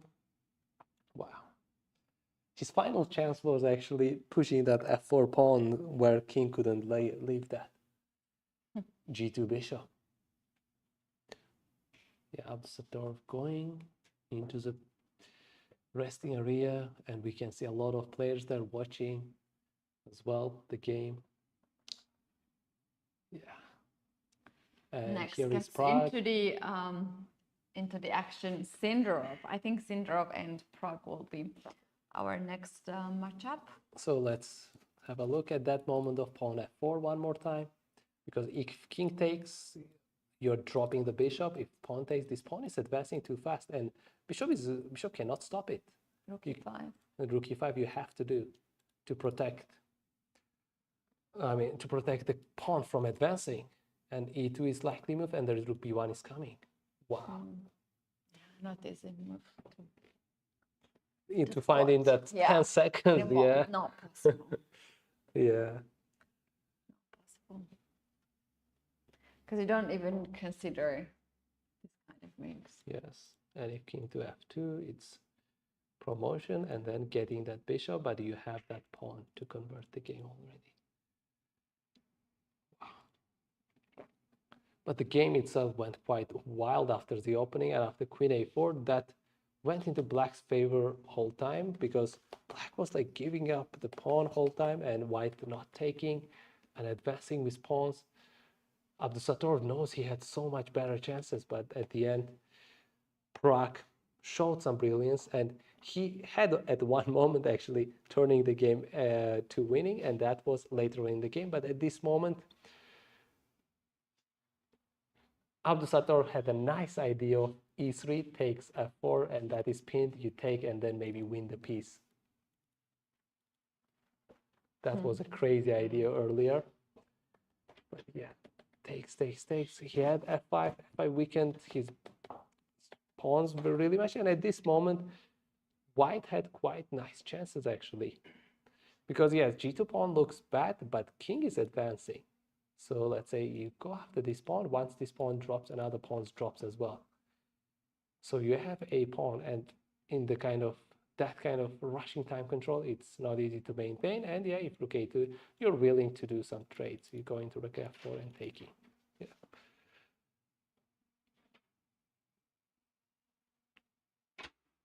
Yeah.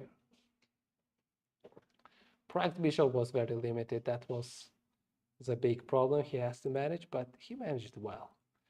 So after rook e2, do we have? Yeah, we have Pragg and Sindarov getting ready, and we have the chief arbiter. Yeah, right. Oh my God, this is the third bottle Pragg is opening. Wow. I think he's just living bottles there. Yeah. Forgetting.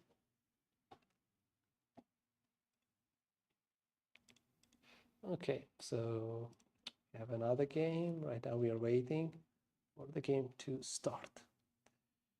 And this time Sindarov is picking. I mean, there was a white color earlier as well in the first match-off. They played both colors. Yes. No, initial game. Yeah, I'm just looking. The classical one. No, first tie break. Sindarov took white first, and then took over with black. And right now, yeah, that's right. they're doing the same. We need to update the board. We have to update. We need to update. There are no moves yet.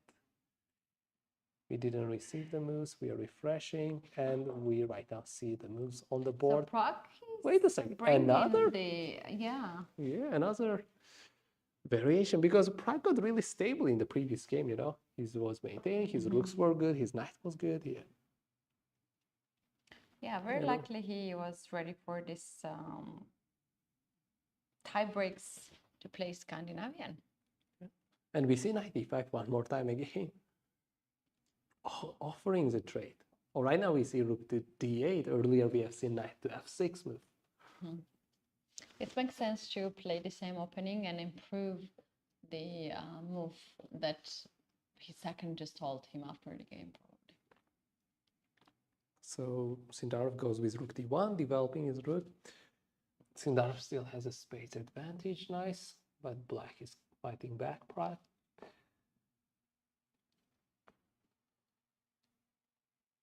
Sindarov goes for pawn to a4 one more time. Very similar structure. Very similar structure. And the idea as well. He previously went to. Yeah, I wonder what's Pragg's plan here. How he's going to. Oh, we have a bishop. Okay. We have a bishop trade that is likely to happen as well. I mean, Pragg is going stable this time. Yeah, Pragg is heading for a stable endgame where he knows he can maintain the equal level position. And yeah, he's probably happy with the draw with black colors at this moment. And he's ready to take it, because with white, we know so far in this tournament, white had quite nice advantage. But yeah, not considering the previous game, where black fought quite wildly. Honestly, we have seen so many games. If you ask me any of these games, what happened, I can't recall anything. There's too much that happened too fast. I will need some time to think about it. Yeah, we're going one more round of tie breaks as well. We did already 6. Yeah, exactly. And 2 more games. That's a game number 9. Insane. Yeah. In the tie breaks, we have the game number 9. Before hitting the queen? Queen is likely to go c7, or d5, even offering a trade. Yeah, that's also nice. Queen, he goes to d5, just offering a trade. If you trade the queens, I will take with the c pawn and I will create the backward pawn on c3. That's also the way to go here. So we expect white is probably not gonna take, or just will remove the queen away. But there is a5 move is coming as well. You want to strike to that b4 pawn. Pragg is doing quite well at this moment with black. So queen e3, rook e3, and pawn to a5, striking the pawn on b4, and he's threatening to take the pawn on b4, after which white would have isolated pawn on the board. He takes. He takes. Yeah. He's trying to get some game on the b file. And looking at the clock, Sindarov has a minute, but Pragg has over 2 minutes. So that's a huge time advantage for Pragg. He's playing very fast, especially the second round of the tie breaks. And now we do have 2 weaknesses in white's position on a4 and c3. We already have queen a5 on the board, but our board not got updated yet after queen a5. What was white's move? Rook to a1. Okay. No, rook is on a1 already. It was on a1, it didn't move all game yet. So queen going to c2. So do we have, we have pawn on h4. Look at that. So queen to a5, pawn to h4 happened. And then we have rook to b8, and there was queen to c2.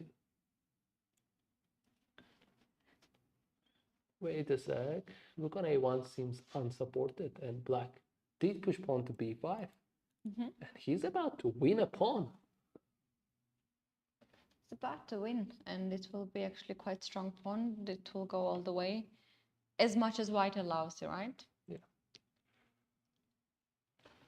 So we don't have moves updated on the board yet, and white made which move? h5. h5, going and making some actions around black's king, letting go of the pawn. Yeah, I think pawn takes the pawn and h6. Pawn takes pawn, and we have h6 on the board, creating quite a spot for the queen to get in.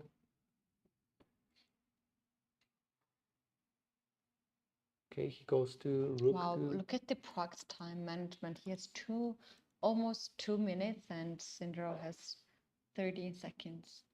Yeah, he's holding quite a time advantage. And rook e5, rook d5 we have seen, and then rook going back to e1. Okay, we have updates on the moves.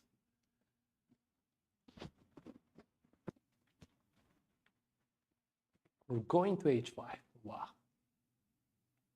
Queen protecting with d2. If queen gets on h5, it will be very difficult for white. Heading to h2. Wait, what? Queen h2? Well, yeah, white lets the queen to get to h2, and Pragg knows he's kind of converting this game. He has so many advantage, and both in time and game. G2. He just takes even h6. He's not even rushing. He maybe brings back his rook to h5 for a moment. Yeah, he's doing that. Queen to f3, protecting g2. Pragg has over a minute on his clock. And Sindarov has 12 seconds. He captured 2 pawns so far. He has 2 pawns. Queen back to c7 to guard the pawn. Sindarov on his last seconds. We have seen g4, rook just to going to ga5.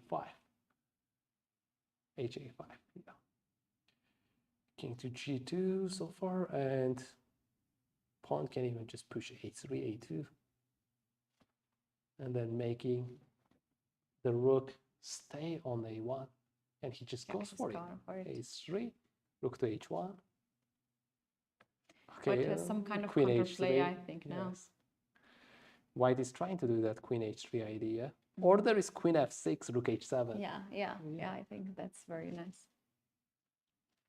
So we have Rook G5, so that Rook doesn't leave anywhere. You want Queen to play doesn't also leave anywhere. F5 here. King goes to F1. Just A2, I guess.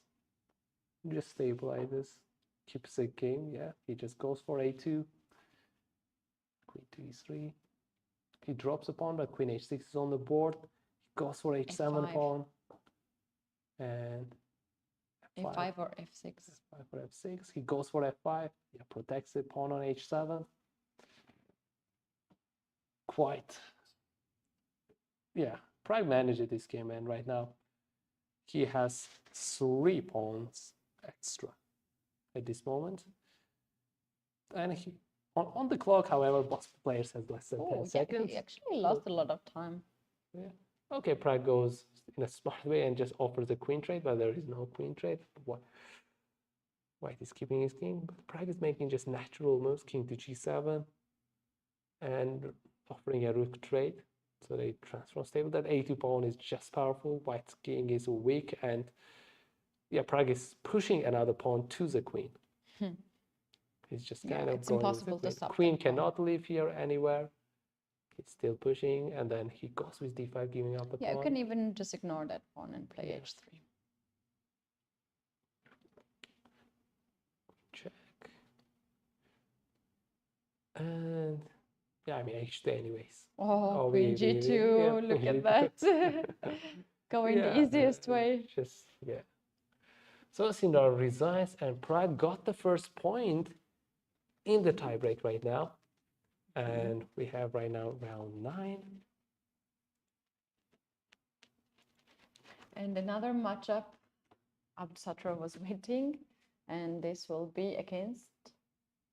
I guess Sindarov and Pragg has to play their second game right now. And after that game, there would be 2 players, Sindarov against Abdusattorov. Yeah. They didn't play yet on the second. So on the second cycle. Yeah. On the first cycle, they played. I kind of miss Armageddon games. Like, it was just one game, and you already knew who was the winner. But somehow this also makes a lot of, a sense to play games and to let the best player win tournament. Because in one Armageddon game, anything can happen. Or are they doing just one game right now with one color? Because we can see Nodirbek on the board. Yeah, So which means between Sindarov. Pragg and Sindarov, there was basically one game. they'll play only one game. They'll now play each. on the second cycle one game each. I see. And earlier we had Sindarov, and right now, yeah. What was the game? Pragg and Nodirbek draw? Pragg and yes, they had a draw. That's yeah. Rook and a pawn against rook, and then that transforms to a draw. Maybe we have this game. Yes, we have this game on the board already. So Pragg had 1 win and 1 draw. So he's right now ahead. Yeah.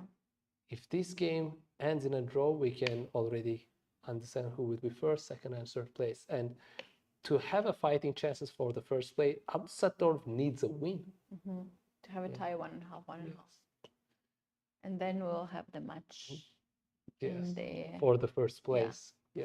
And right now, if the game is in a draw or on Sindarov's favor, we pretty much gonna finish our tiebreaks for today. I guess so.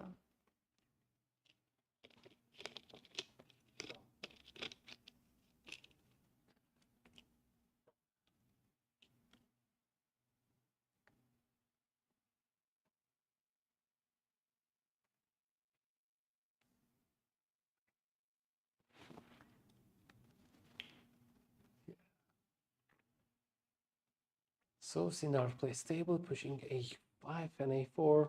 Getting some space advantage on the queen side. He gave away bishop pair, but he's holding very stable, and he can offer a bishop trade with knight e6 next move. He goes for king to H, 8, and there is one trick white can do, just knight a4, rook a4, pawn to c3, and take that pawn back. That's also a possible idea. Do you think king h8 has been played because of f5 and black is like preparing f5, or? That would be one of the ideas to make in this system, f5 and f4. It took some time from Sindarov to figure it out why king went to h8. Knight e2. So Abdusattorov just plays knight e2, steady. Wow. Either take this knight and take the bishop as well, or you can play also knight just I'm a bit confused. Oh, no. Okay, so first game Abdusattorov went with black, and then yeah, it was a draw. It was a draw with black. Every single player is right now playing with one white, one black. So queen going to b6, and there is a trade on d4. We can see, yeah, the pieces are off the board. White has bishop on g2, black has a knight on e7. Structurally, more or less, it looks the same. So queen going to d2, protecting the pawn on b2. Sindarov has 30 seconds advantage on his clock, but he has to figure out how to coordinate his rooks and the knight, and then strike the game. He's considering a f5 move, but that gives the bishop ability to open up and get into the game. But also he's in a situation that he needs to win, so we might have some kind of pawn push. And he goes with d5. For d5. Yeah. Basically, if draw, Sindarov is getting the third place. Yeah. So Sindarov is trying to strike, and then ghost knight takes d5. So it doesn't matter for Sindarov right now the result, whether draw or loss. He is pushing for the win. That's the only result that satisfies him. Otherwise, it's the same thing. But yeah, after d5, right now white has nice possibilities. His bishop opened up. His rook is getting into the game. And right now hitting a4 pawn, but besides it's going to rook h4, bishop e4 ideas. Although there is f5, but that's the idea to go for. Maybe queen to c2 and d4 is another idea after rook going to h4. So going here, and d4. There isn't much f5. Yeah.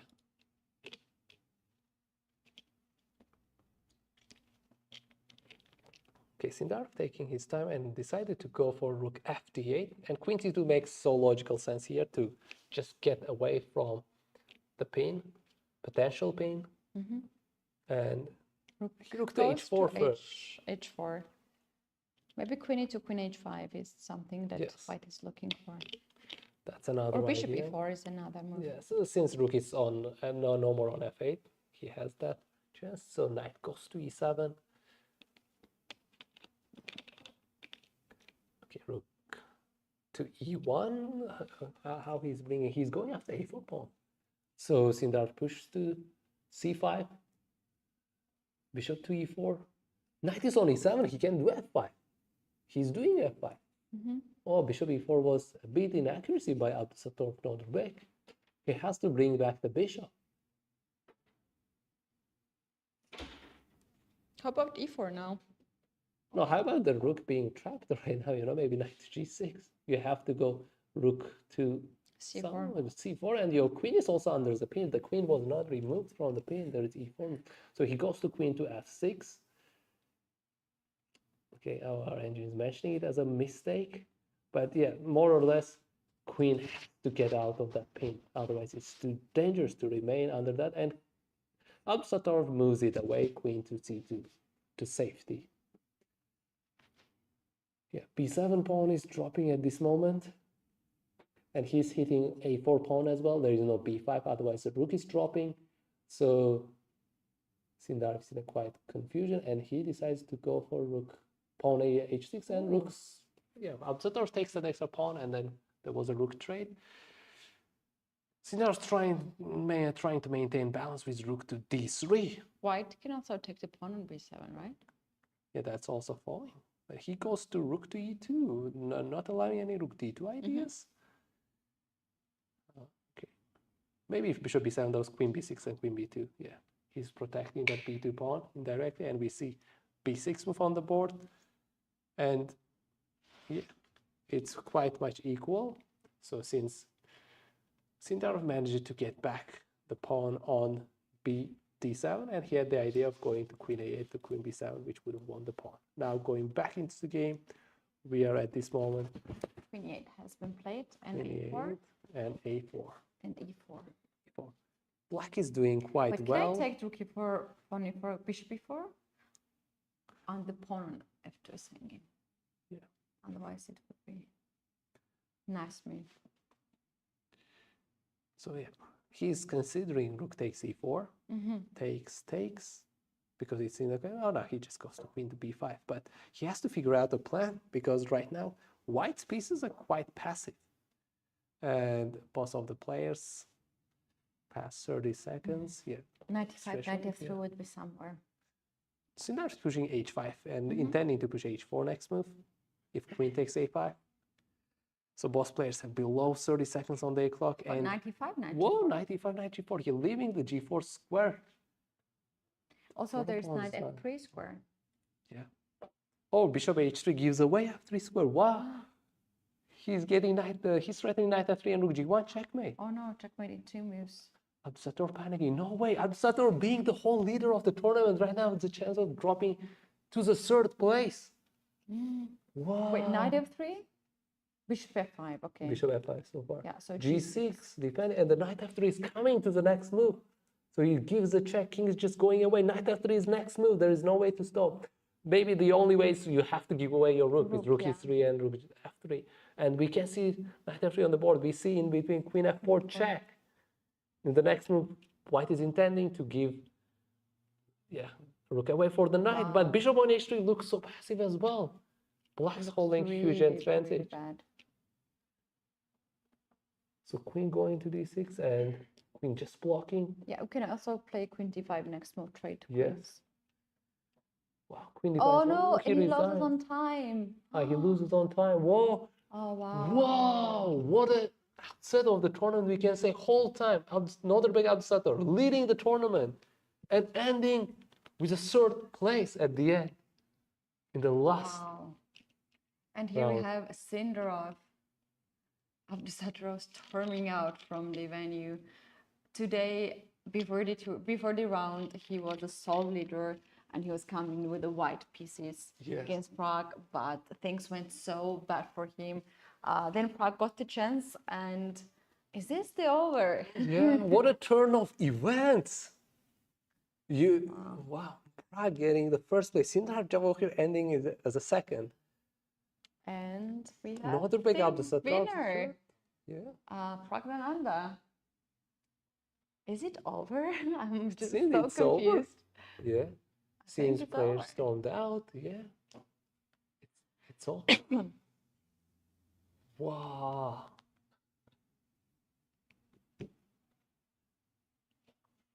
They are having a talk right now with Sindarov. Let's get some information. Yeah, there is nothing much on the board, and we have the end, and this was the We board. do have a final standings. It is Praggnanandhaa, 1st place. Sindarov, 2nd place. And Abdusattorov, 3rd place. Praggnanandhaa 1.5 points, Sindarov 1 point, and Abdusattorov 0.5 point in the final round of the tie breaks. Yeah. What we have seen in this tournament, we basically have been through so much, and the tie breaks were the absolute crazy and madness. Also, what a recovery by Praggnanandhaa. He had 2 losses back to back. Amazing. And then he managed to get back. Amazing. Let's summarize the tournament in overall. What we had just in the event, we had top level chess players. The first seeded Arjun Ergaisi, followed by Praggnanandhaa, Aravin, Yakubov, Maxodlo, Nepomniachtchi, Abdusattorov, Vohitov, Sindarov, and Richard Rapport. We had the stars of the tournament. We have to appreciate their fighting spirit, because all the days we had good games, beautiful games, fighting games, and we didn't have any single day when we had just fast draws or boring matches. And well, the tournament's leader from the very beginning, Nodirbek Abdusattorov, had a unlucky match today against Praggnanandhaa, and he had to play in the tie breaks together with Sindarov and Pragg. And here is the final standings. The champion of UzChess Cup 2025 is Praggnanandhaa. He takes at home $20,000 USA. Sindarov on the second place, he gets 15,000, and Abdusattorov takes 10,000 USA dollars. Yes. And the prices are for the remaining boards as well. What is your summary of this event? Like from the beginning till the end, Abdusattorov leading the tournament, I expected decent game, and considering today he was playing with white, this turn of events, you know, I never expected him getting the third place. You tell me today in the morning, hey, Abdusattorov gets a third place. I'm like, are you serious? No. As if, you know, as if you tell me Abdusattorov gets a third place, I'm like, come on, are you joking? Who are you kidding? You know? I would have the same reaction as I had right now. Why are you kidding? Like, but look at that. He played amazing game. He won all the games with white pieces. We remember this heartbreaking lose against Yakubov. Yes. But today's game, he could play much better than he usually plays. Exactly. Maybe if he just went to short castle, he's playing with white colors, you know. Exactly. He had that advantage, but yeah, and we have to also praise the other players too. Yes. Richard Robert, he played two most beautiful games we have seen. Parham played also with his amazing spirit. We had also Yakubov, who fights 2 games in a row as a last person. We do have actually underdog of the event, Vachier-Lagrave, who beats 2 very strong players in the end. And we have first seeded Vachier-Lagrave and Aravin, who did their best to show us how to save the game in the worst position. So the event was simply amazing to cover. It's turn of events. You don't expect that results, you know. Exactly. You just put like Shamsin Vachier having 1 point out of 5, you know, that kind of way, and then getting 3 points in the last remaining 4 rounds. That's another kind of brilliancy or masterclass. Exactly. Well, the closing ceremony is ahead of us, so we have to attend that as well. We're going to have a bit of celebration too. I think we can just summarize the day and also the event. We're going to have many more events coming here in Uzbekistan with the Grand Swiss in this fall, and also we're going to have in next year the Olympiad. So the country will become a new capital of chess in this part of the world, and we're very much excited to see all the things that are happening in the chess world in Uzbekistan. Thank you very much for being amazing co-host and to lead us through all the games. And thank you very much, you too, with so amazing energy, you know, leading the games, And from that energy, I kind of got a bit as well, you see, like happy, smiling all the time. Energy and vibes were really good. I really enjoyed every bit of things. Big thanks to our team, the broadcast team, which are behind the scenes and you guys cannot see, but there are a lot of people. Today we had amazing show to see the players also at the venue and to see their emotions. Thanks a lot to the arbiters who made everything possible to have things under control, even these tiebreaks were a little bit complicated. We had that 9 game tiebreak. Exactly. And of course the big thanks to volunteers who we have around everywhere and helping us and helping everyone, and of course thanks to the organizers to make this tournament possible, right? And thanks you guys for watching and being with us and to support us. I think it's final goodbye from us, and hopefully see you again from Uzbekistan. See you again, and bye. Bye. Bye.